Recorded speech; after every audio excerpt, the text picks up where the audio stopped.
Hi everybody, I'm Jack the Rambling Raconteur. I hope you're doing well. I mentioned in my last video that last month while reading The Sound and Fury by William Faulkner, I was also digging into the works of Charles W. Chestnut, sort of to act as a balance to Faulkner, and this really accomplished that balance that I was looking for. Chestnut was educated and worked as a teacher and a principal, and later was admitted to the bar in Ohio and had a very successful stenography business. He was one of the first nationally prominent African American writers in the United States. He was writing his stories at the end of the 19th century and then the beginning of the 20th century. And so his earliest tales are they were collected into a volume called The Conjure Woman, and they are set they're set in two time periods. The framing device is that they're set in 1880 in North Carolina. So Reconstruction has just ended for a few years, but the stories are being told about life on a plantation, during slavery, and so they act as very effective horror stories, but also they bring in these supernatural elements, these folklore elements. Almost like there's almost an aspect of ghost stories to them, and I was really impressed with one called Poor Sandy, but Chestnut's using a regional vernacular for his character Julius, who tells these stories.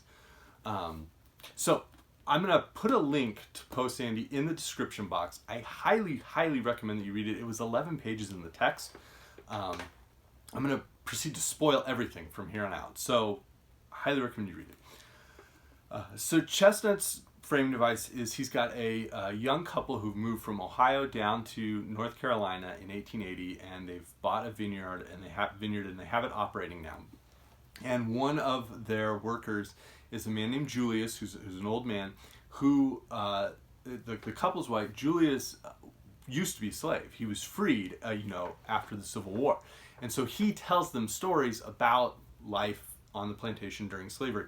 And they're very far from sort of like the Uncle Remus type tales where there's a kind master or anything. These are not like grotesque bloody stories, but they're pretty scary. And so Poor Sandy starts with the young wife deciding, hey, I'd like a freestanding kitchen, next to our house. And the husband goes, well, there's this, unused, dilapidated schoolhouse that he's never sees anybody go to. Maybe he can recycle some of the wood from that to build this kitchen. And so he and Julius go. He makes measurements, realize he doesn't have quite enough wood, like in that, if he recycles everything. So he and Julius go, and Julius starts to tell him, like, oh, I don't like even the sound of the sawmill. Like that scares me. He's like, why? He goes, well, it reminds me of Poor Sandy. Well, who is this? And so now our narrative begins. And we find out that Sandy was a slave who was extraordinarily hardworking and was regarded as like the best, most valuable or hardest working slave on this plantation that he was living on. And so when the slave owner's children all got married, he would give them slaves as a gift. And this is really happening. And Chestnut's just very matter of fact, like through the voice of Julius, and telling like this is what was going on. And it turns out that he's not going to give Sandy to anybody because Sandy is too hard of a worker and everybody would just be jealous. So what he allows them to do is to borrow Sandy. Like every month, Sandy has to go live in another plantation and work as a slave, and then he returns back to his home plantation. I mean, this is horrifying. And it becomes more horrifying when you find out that Sandy comes back one day and finds that the woman who was his wife has been, traded like cattle and sold off. And the master just gives him $1 and goes, that's it. Like times is hard. What am I going to do? So Sandy finds a new woman who he begins to fall in love with. She's only been on the plantation for a month. And so he's realizing like they're falling in love, and he kind of finds ways to stay on the plantation and not have to travel around. And then he finds out, well, he's going to be sent, to go help with someone the next day, and he and this new lover who's his wife now, they start talking, and she goes, well, I've got I could conjure something, and so now we get into that supernatural aspect.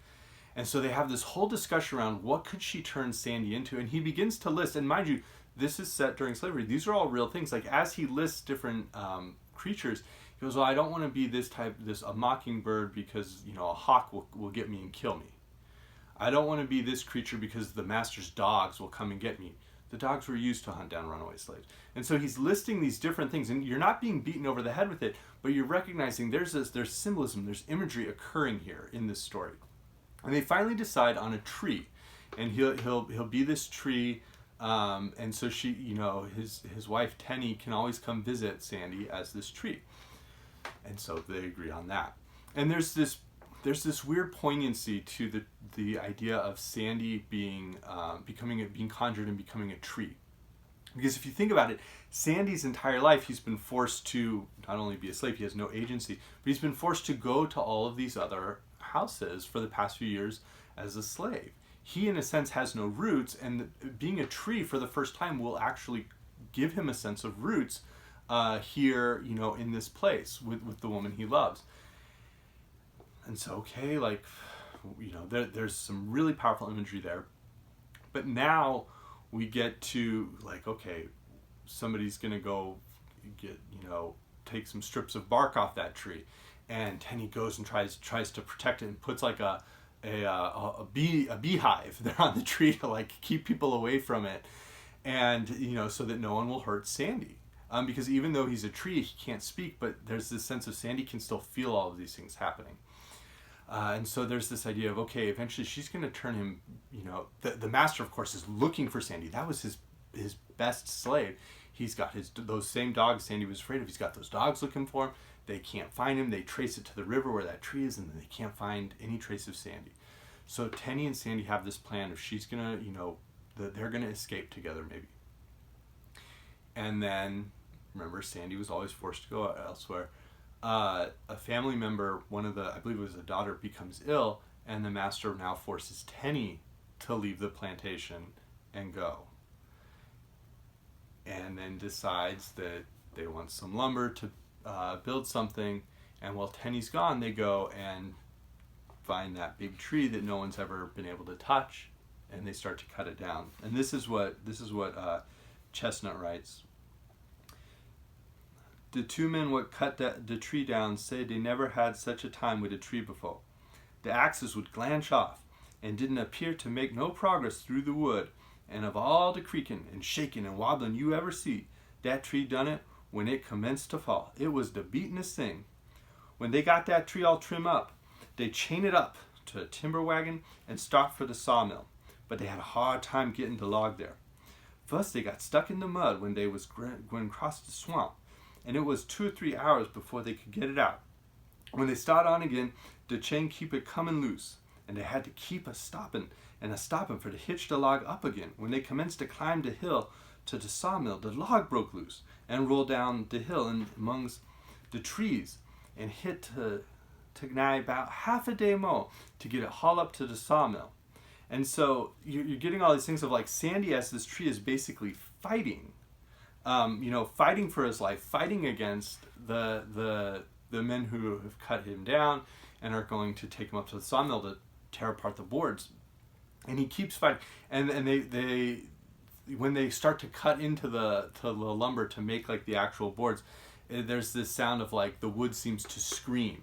And again, this is a very, very unsettling story. It really captures, how horrifying that would have been. And so Tenny comes back. She tries to go and stop, and once she recognizes if she tries to reconjure Sandy and bring him back, he'll die almost instantaneously because he'll be in all these parts. But she can at least have this moment to let him know here's what happened. I wasn't here. I was forced to leave. I still love you. And they, she's there trying to do that. They're forcing her away, and it's very passionate. It's very horrifying. And it's very effective. At the end, Tenny goes and basically is just so distraught. She goes to the little building they build out of that lumber, and ultimately that's where she dies, grief-stricken. And then they realize nobody wants to be around that building because it seems to always make sounds and cry out and murmur and make all of these these moaning noises in a sense. And so it really is quite effective. They have it does end with them saying where Julius finishes this story, and the narrator goes, "What The narrator's wife goes, "What a system it was," she exclaimed when Julius had finished, "under which such things were possible." "What things?" I asked in amazement. "Are you seriously considering the possibility of a man's being turned into a tree?" "Yeah, that's the thing that was possible." And immediately the wife replies, "Oh no," she replied quickly, "not that." And then she murmured absently, and with a dim look in her fine eyes, "Poor Tenny." And so Chestnut gives us the dueling perspective of the horror is not Sandy being turned into a tree. The horror was slavery the whole time. And it's important to note that, remember, Sandy ultimately, as that tree, is cut into a bunch of pieces. His entire life, he was being taken and forced to move around. His time, his labor was cut into pieces and divided up. And so Chestnut builds these symbols, and he doesn't really go in and like smack us with them. He doesn't have characters verbalize all the symbols. He leaves it inferred and unspoken and just there. And it's a really marvelous short story.